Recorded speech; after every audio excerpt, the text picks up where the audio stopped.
And there's a beautiful traditional expression, self-shining presence. And that's so exquisite because this presence, this awareness, this wakefulness that we are, does not need any external light or illumination. It is itself illumination.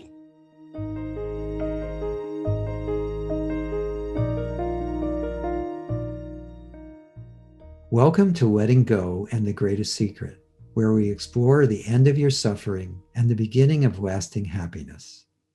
I am Hale Dwoskin, and today we'll be meeting Peter Lawry, who was a featured teacher along with me in Rhonda Byrne's The Greatest Secret. Peter Lawry lives in Melbourne, Australia, where he focuses on awakening people to their true nature and living as flow, intuitively, creatively, and at ease.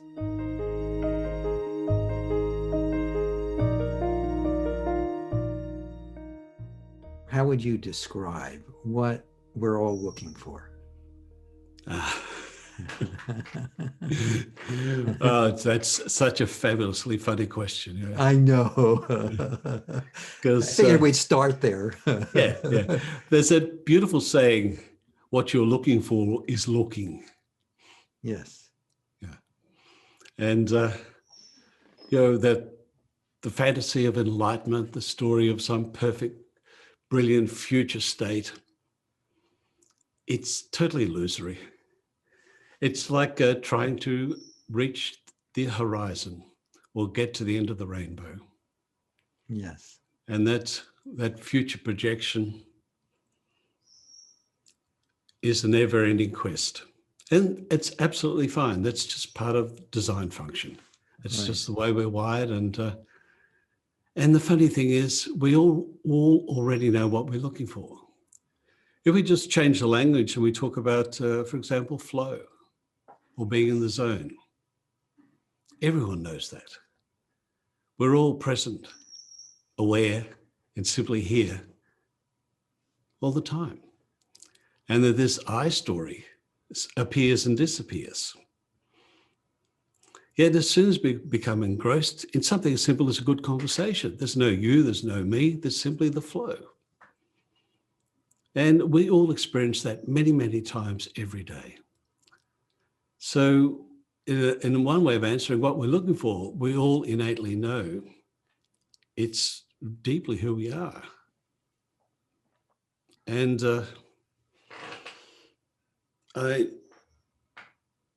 words like presence or wakefulness here are perhaps useful pointers, because it's not something extraordinary and rare.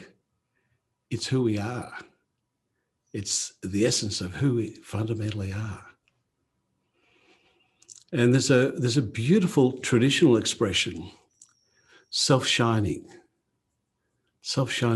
presence.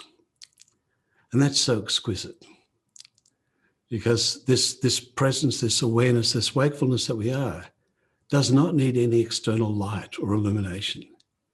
It is itself illumination. And Hal, one of the things that I find so extraordinary is that this self-shining presence enlightens everything. And it is so profoundly powerful. Whenever we focus that presence, that attention, it illuminates everything. And there's a wonderful, wonderful hint. Nothing stands up to investigation. And when the self-shining presence focuses on anything, it reveals itself as insubstantial and transitory. It's just, it disappears. Yes. Into the presence itself.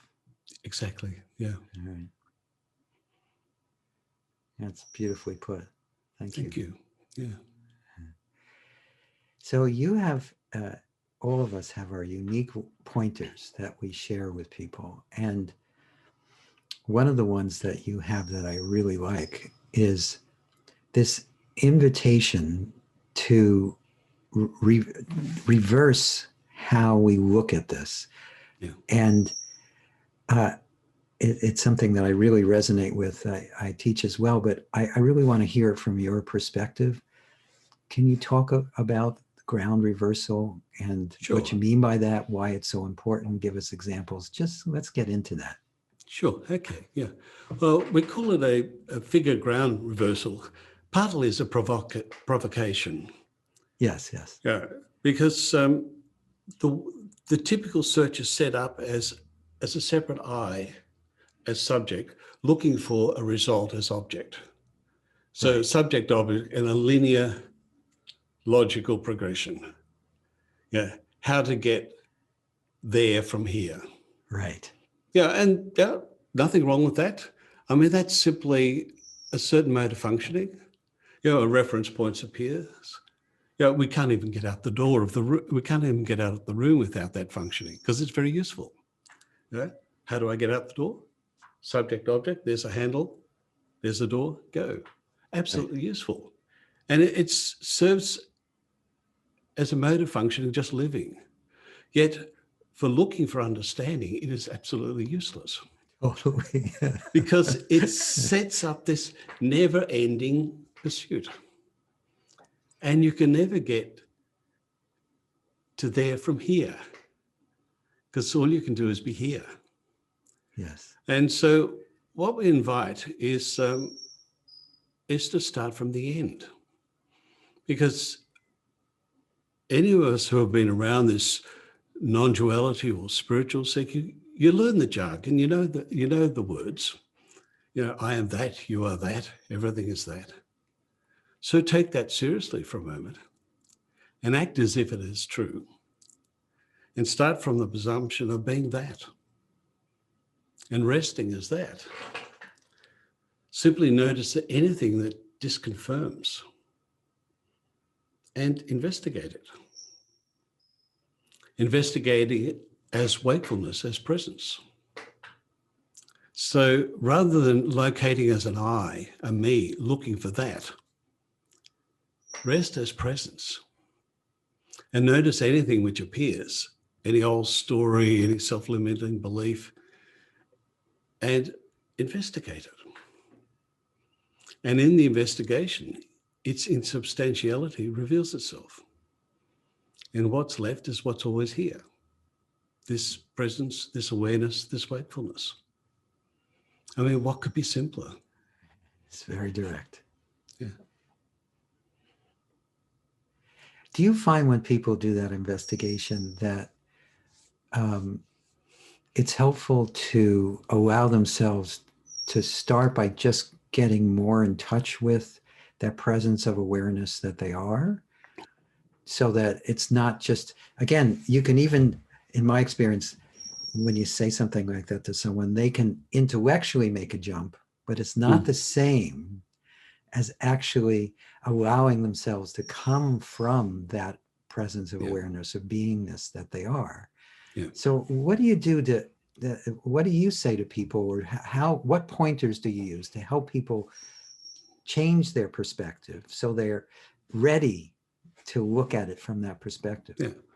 Well, one hint is a mantra I often offer people, which is simply, there you go. That's okay. There you go. And so take on the working assumption that you are that. Take on the logical assumption that you are presence, because you've heard the stories and you've internalized the slogans and the one-liners. Take them as real for a moment and just rest as that. And anything that appears to disconfirm that, any doubt, any anxiety, any fear, simply notice it and be with it. Allow it to be as it is. There you go. That's okay. Now, there's a great subtlety here, because we all know that when you deny something and suppress it, it's like trying to squash a balloon. It simply pops up again. And if you buy into something and give it energy, you give it life. So denying it doesn't work. Buying into it doesn't work. There's that subtle soft point of just being easy. There you go. acknowledging it, letting it be as it is, and it fades. Because these things that pop up, they're traces. They're insubstantial. They're just old thoughts, memories, stories, some reactivity. And left alone, they fade. I mean, a beautiful analogy is like we've all seen a vapor trail when a jet plane goes in the sky and it leaves this trail. And then the trail just dissipates and just fades into the sky. And these traces, just allowing them to be, then they just fade away, just fall away. So it's that just encouraging people to be easy. I mean, there's a beautiful old traditional word, abide. Yes. Beautiful old word. I love the old words. They're so clean and direct. Like so self-shining and abide. They're just beautiful. Yeah. Absolutely. And when we abide, we nestle with something, we rest with it, we settle with it. We don't buy into it, we don't reject it, we don't try to push it away, we just simply just rest. There you go. That's okay. And in that gentle being with, allowing to be, things just fall into place or fall out of place. Right. Either way is okay. and what's left's what's always here. Yes. Yeah. There's nothing more effortless about than being which you are. That's what's already here. Yeah. And that's a beautiful way to express it. Just, there you go. That's okay. And Hale, I mean, one thing I really encourage is being kind to ourselves. Yes. Yeah. I remember a few years ago, Kalyani took one of our granddaughters to school one morning. Uh-huh. Yeah, it was primary school, very junior school. And there on the blackboard was written, "Be kinder than necessary." And she came home, it just touched her so deeply. What a beautiful expression. Yes. Be kinder than necessary. And just being gentle with ourselves. Yeah, just being easy. Just resting. And let things appear and disappear, and that's okay. There you go. That's okay. Yeah, that's great. Yeah, because most of us are doing the opposite, where there's this habit of rejecting or blaming or resisting or denying. And it doesn't change anything except our experience of it. It doesn't change what the actual. Exactly. And Hale, one of the things that all that points me to is like this self-shining presence, this luminosity is so powerful. This intrinsic awareness is so extraordinarily powerful. And if we focus it on what's wrong, we focus it on our fears and anxieties, it illuminates and gives life to anything that it focuses on. Right. And that's the thing, we have this extraordinary intelligence, this presence. And we use it to actually illuminate and shine a light on all the things that are wrong. Right. It's like, rather than just, there you go. This is appearing in the light of this presence. It's okay.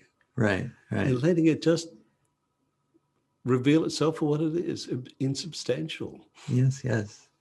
Yeah, sometimes I say to people, everyone already has a meditative practice. They're already meditating on their problems, on their imaginary suffering.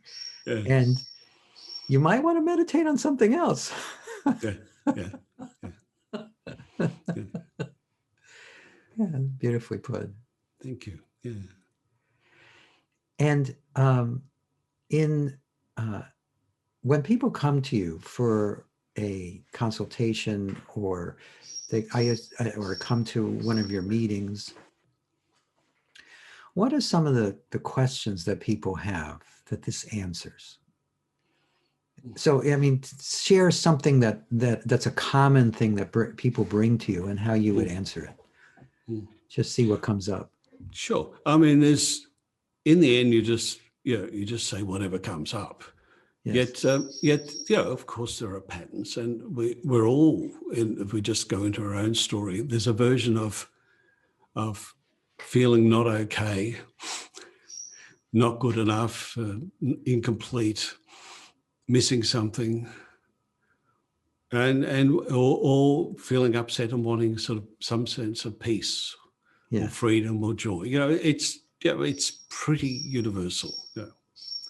And absolutely, that's absolutely fine. Because that's the rub Right. that gets us here. Yes. How beautiful. Without that, we'd ignore what we are.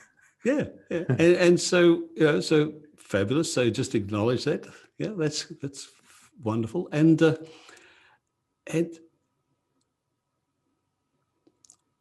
we encourage people to, I suppose perhaps the most useful word is relax. Yes. Yeah. Because and that hint that what you're looking for is what you are. Sort of turning the mirror back. Because that in that whole I'm not okay, I'm not good enough, I'm unhappy, whatever the story is, it's looking for more. Yes. Something to fill some imagined void. There's an incompletion that, and so we tend not to buy into that because that's a never-ending cycle. Yes. Because nothing can ever satisfy it. The answer becomes the next question. Yes. It's a never-ending cycle, and I've spent many years in that loop, as I'm sure you have in any. Oh, sure. Else. Yeah. I've been there too. Yeah. So we encourage people to redirect the search. And it's quite fascinating. It's sometimes we encourage people to look totally outside. And sometimes we encourage people to really go within. I mean, by analogy, it's like we encourage the opposite of people's tendency. Yes. I remember this is going back about 40 years ago. Kalyani and I were in a Zen monastery, and we're sitting there, and there were about 4 or 5 Westerners with us, and the teaching monk sat down, and he sat in full lotus, perfectly still, upright and teaching. So I sat in my best full lotus yoga posture, and as did Kalyani and everyone else around, And then I noticed after a few minutes, I switched to half lotus. And then a few minutes later, I switched to the other foot version of it. Right. Then I noticed out of my peripheral vision that we were all sort of writhing and wriggling. As this was just sitting there. Then at one point he stopped and laughed and he said, we have 2 people who come here, those who can sit and those who can think. And we teach those who can sit to think and those who can think to sit.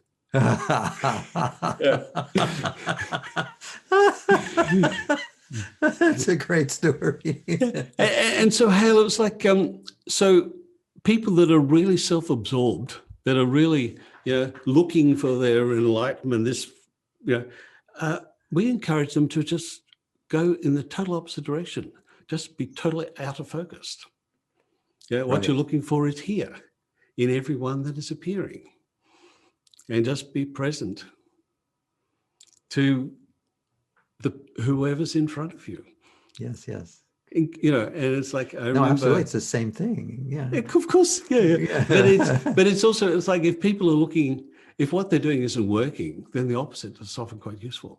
Yes. And also, I remember, we I don't know if you've ever come across Yuji Krishnamurti. Oh, yes. Yuji was a very radical, controversial character. He was like an anti-guru. Mm-hmm. And Kalyani and I spent a few days with him in the early 90s, and he just dismantled the search. We spent, we'd come in the morning, we'd spend all day with him, go home and come back, and he was just dismantling everything, absolutely, with such love and such gentleness.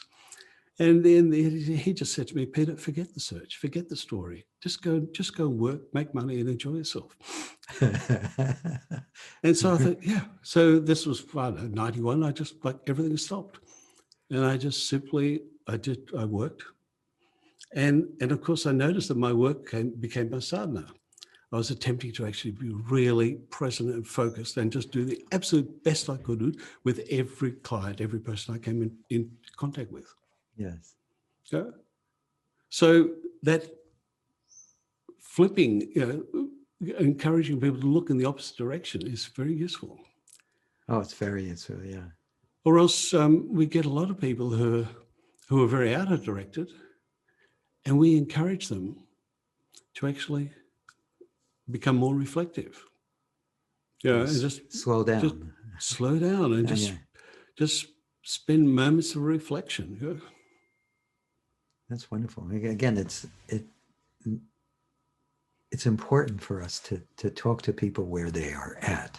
Absolutely. Lester Levinson, my initial mentor and teacher, who I share a lot of a big part, who shares a big part of the greatest secret, used to say, when you're talking to people, don't talk to them about what you want to talk about.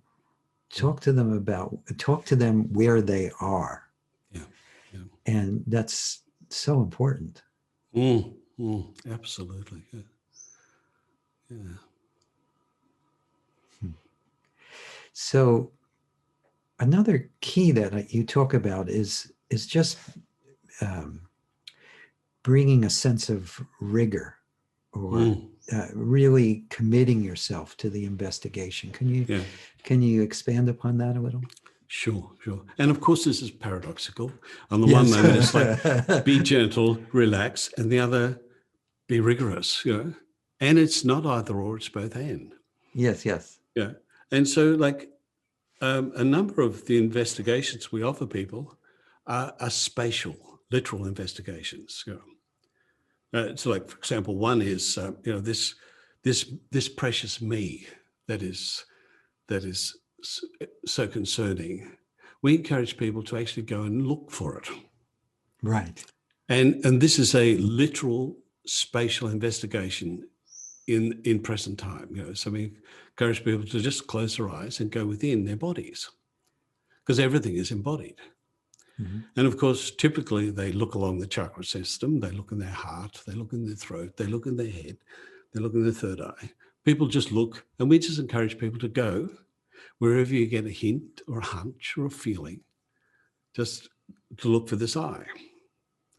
So what typically happens, someone will start doing this investigation, whether I'm doing it on a Zoom or sitting face-to-face with someone. Then after a moment or two, a thought will come up, there's no me, it can't be found. Then they'll stop investigating and they'll re-identify with the thought, and they'll be having an opinion about it all. Right. And so we encourage people that if that starts to happen, notice it, let it be, and continue investigating. Because there's a rigor needed here. And one of the traps is it's relatively easy to have a conceptual understanding. If you take non-duality, for example, the conceptual package is relatively easy to understand after a few immersions in it. And people get the one-liners, and they know the slogans. There's no me with any independent existence, nothing to do, nowhere to go, I am with that, etc., etc. There's nothing wrong with those slogans, those pointers. They're quite useful. But it's very easy for them to become another belief system. And so people don't really do their own homework. And so we encourage people to just keep going. Like in this investigation I'm talking about, just keep on looking. And if you really, really look, and we encourage people to sharpen this focus, this laser-like illuminating presence, and just really, when they start to find something, we encourage people to really redouble their efforts and really focus. And if you do this with great intensity, nothing stands up to investigation. And what's left is what's here. Yeah. And the funny thing is that it's not that you get answer, it's simply that the questioner disappears. Yeah, that's so accurate. If you have an answer, you're not done. Exactly. So simply reinvestigate. Yeah, Right, you don't have to do right. it to ever. You just have to do it until you stop. Right. Yeah. And and so that's, and it's also that thing of, like, another way of saying it's just do your own homework. Yeah, you have to make this stuff your own. One of the things that Lester also used to say to me, and I say to my students as well, is if you think you know it, that's not it. Yeah. But Yes. But isn't knowing it is turning it into an object? Exactly. Isn't there a knowingness? Yeah. That's beyond that? Can you talk a little bit about just that pure knowingness? Yeah. Yeah. And again, this is, we're in the realm of paradox. Yes. And it's and the thing about a paradox is that you can't work it out. And if you can work it out, it's not a paradox. Right. Yeah. And so that's, there is no me, yet there seems to be a sense of presence. Or if you go into, like, the essence of Buddhism, the Heart Sutra, emptiness is form, form is emptiness. Just so exquisite. So there's no individual self, yet there's a sense of presence. There's a knowing.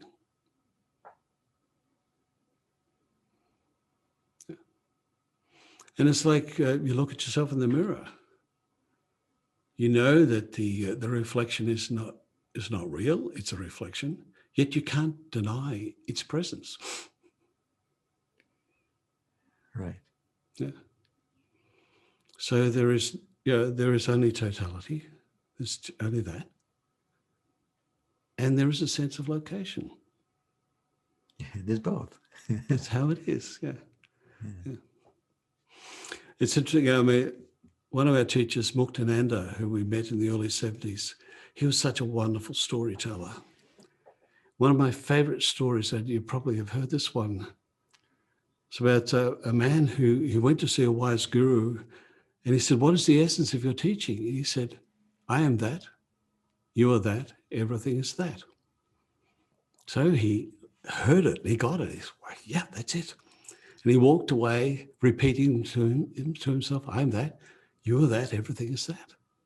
And he noticed the trees and the birds and the fields. "I am that, you are that, everything is that." And then suddenly over the horizon came all these villagers yelling and running. And as they came closer, they yelled to him, "Get out of the way, there's an elephant coming, it's a wild elephant." And he said, "I am that, you are that, everything is that." And then a few minutes later, the elephant appeared roaring up to him. He looked at the elephant and said, "I am that, you're that, everything is that." And the elephant picked him up and threw him up into a tree. And several days later, he was bruised and battered in hospital with some broken limbs. And the guru came to visit him and he said, "What are you doing telling me that I'm that, you're that, everything is that? Look what happened to me." So the guru asked him to recount the story. And then he said, "Well, when the villagers were saying, 'Get out of the way, there's a wild elephant coming,' why didn't you listen to them? Because they were that also." and that's the thing, Hale. We tend to take on these wonderful pointers and selectively apply them. Right. Yeah. Everything is that. Full stop. Right. It's not everything is that and there's a me looking at it. Right. Everything is all inclusive. It's all embracing. It's all encompassing. Yes, yes. And this presence is that. And in the midst of all this, there is a sense of separation. Sometimes. Yes. Sometimes there isn't. Yes. Yeah. And that's the thing. There's nothing wrong with reference points. They simply appear, and they're very useful. Well, they're part of functioning. They're absolutely. It's design function.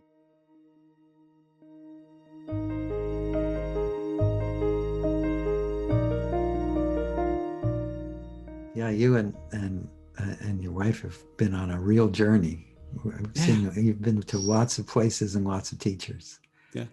Yeah, look, I spent 5 years in Asia in the early 70s, and the last journey was with Kalyani, and which was for 2 years, and we just every day we would look for the greatest teacher.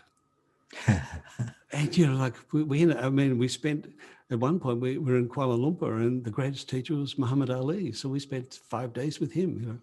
Right. And he was extraordinary. He was such a presence. But just having that intention and holding it, every day, like where is the learning? Where is the insight? Where is the teacher? Yes. And so, Well, that's actually a good pointer too. Is where is the greatest teacher manifesting right now in my life? Yeah. And how can I honor that? Yeah. And that's easy. It's the woman who's next door to me in bed who wakes up in the morning. Yes, I agree. It's our partner. It's our children. It's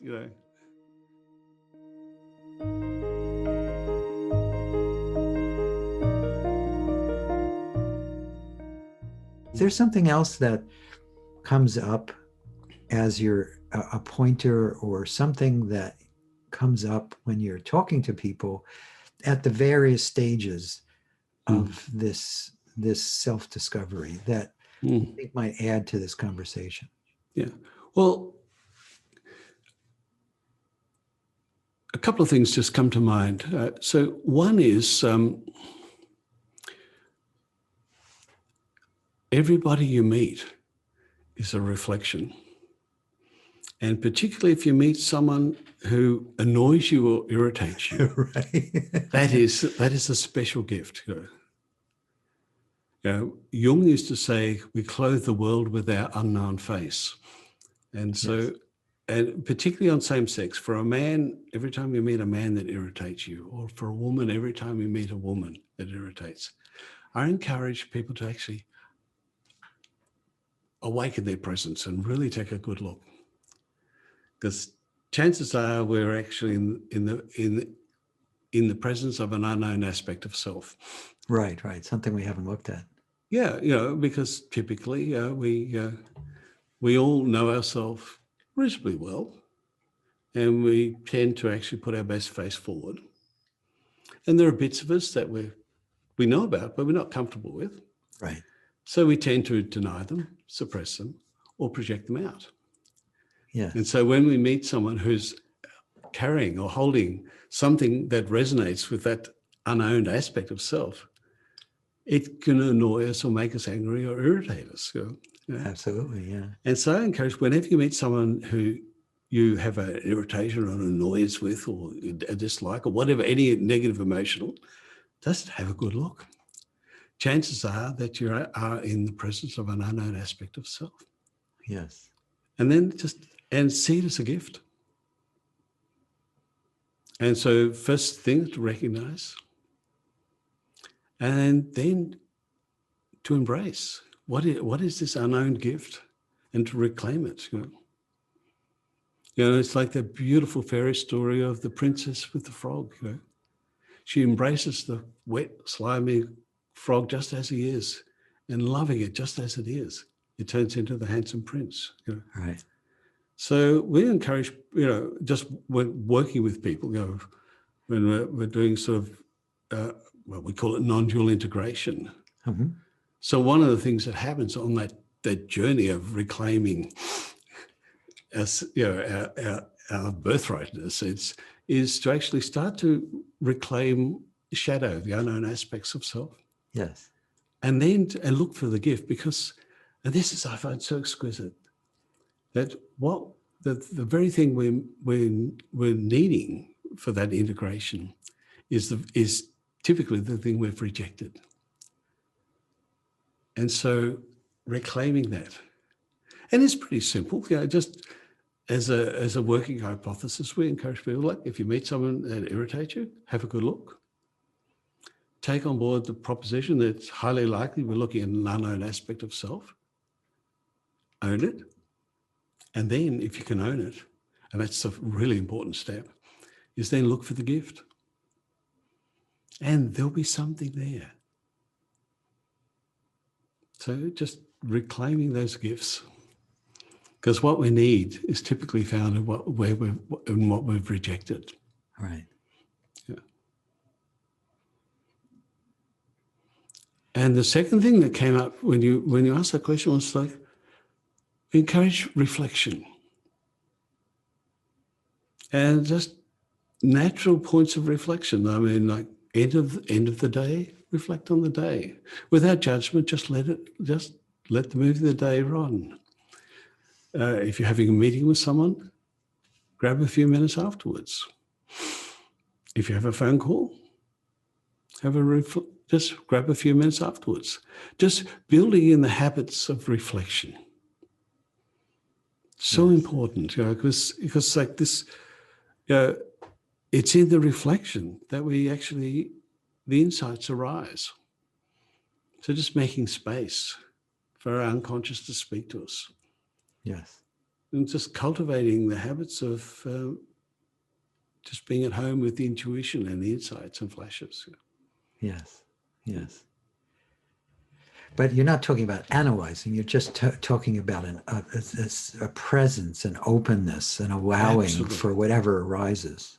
Thank you, Hale, because that distinction is so important. It's subtle and very important. This isn't about psychologizing. Right. This is just simply being present, just creating the space, just to be with, be easy with. Just because, everything we need is always here. And that is just so extraordinary. Yes. Whatever we need is always available. It's just opening up to it.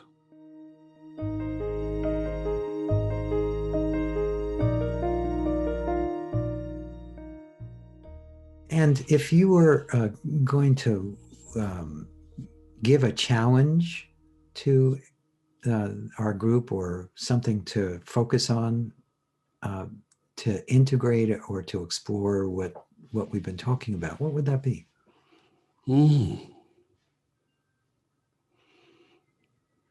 I think it comes down to make it your own. Do your own homework. And just whatever the field of investigation that appears, just do it with some rigor. And don't be satisfied with any answer. Just keep investigating. Keep investigating.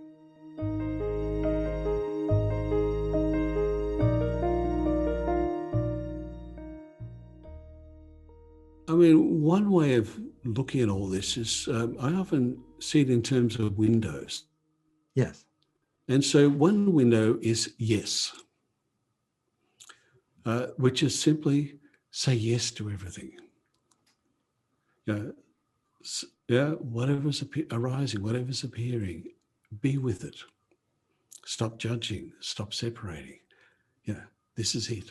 This is it. Everything is that. This is it. Beautiful, beautiful. The second window is the absolute opposite.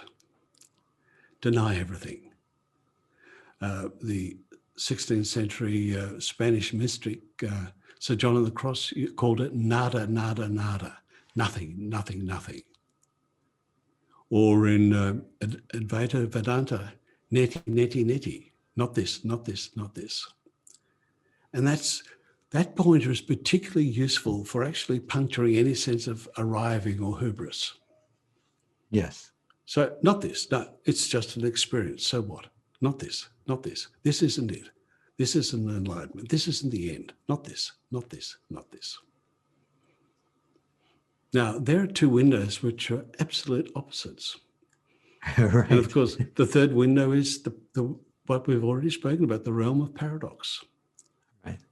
And just being easy and learning to be comfortable being uncomfortable. That's an important one. Yeah. Yeah, it's okay that it's not okay. Right. Don't understand, and this is what's appearing. This is as it is. And just resting in paradox. Ah, there you go. It's okay. And, there are three different windows. And just whatever appears, we're all different. And at different stages, different moments, opening up to everything or denying everything, or just resting in the paradoxical poetry and beauty of and wonder of the unknowability. Whatever, it doesn't matter, just whatever works. Yes. And, and again, just coming back to, it's just this simple presence. Are you awake? Of course. Right. Yeah. Just this wakefulness. It's quite ordinary. It's not really special. And that every person's unfolding is absolutely unique. You may or may not see bells and lights and whistles. It doesn't matter. They're neither a proof point or anything else. Everything just appears as it is. Yeah.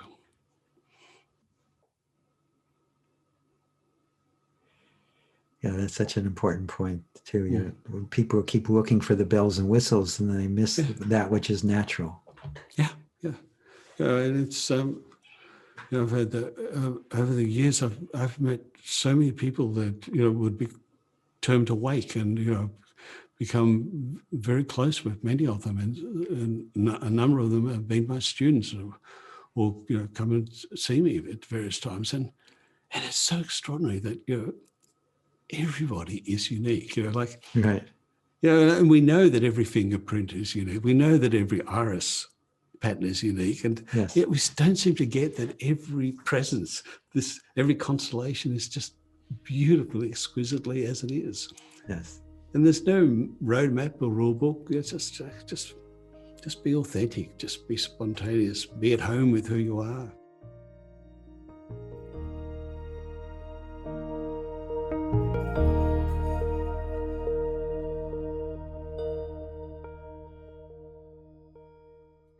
I hope you enjoyed our time and reflections with Peter Lawry. I'm grateful he shared his time with us. You can learn more about Peter in the program notes for this episode. His website is nonduality.com.au. That's nonduality.com.au. If you enjoyed this podcast, please subscribe, give us a 5-star rating, and share it with the people you care about. These episodes are dedicated to sharing the eternal teachings from the greatest secret. If you'd like to learn more about my work, my mentor Lester Levinson's work, and the Sedona method, please visit sedona.com. As you explore our site, you learn the key to lasting happiness, success, peace, and emotional well-being. We have books, courses, events, and plenty of free material to explore. Again, go to sedona.com. That's SEDONA.com. Thank you for being here, and we'll catch you on the next episode of Letting Go and the Greatest Secret.